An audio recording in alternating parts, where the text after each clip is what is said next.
Training as needed and adjustment component section. When you create a component, the inventory management will not be modifiable later on.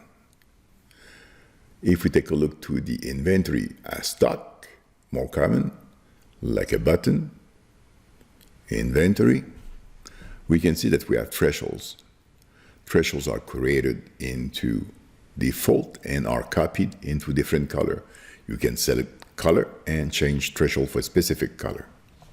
Linear defined length thresholds are defined per color and per percentage.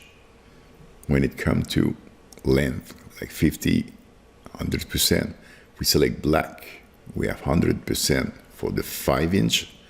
If we select 4-inch, we have 75, that means 150. To set threshold, you can go in customer order, report, component requirement, make product, and you have a good idea what you need for the season. If we search for as needed component and select one and see the inventory, we have a require category. Require are created in cutting slip. We select cutting slip, component added no. And we use add remove components.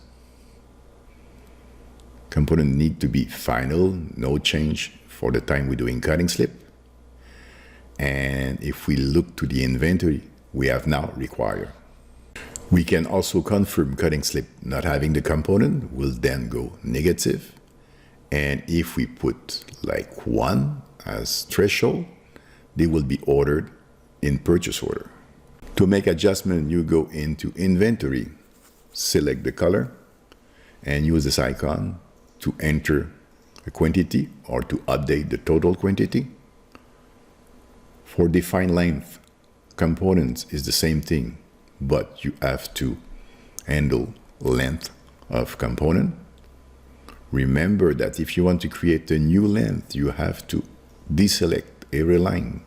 To do so, click again on inventory, and then you'll be able to create a new length.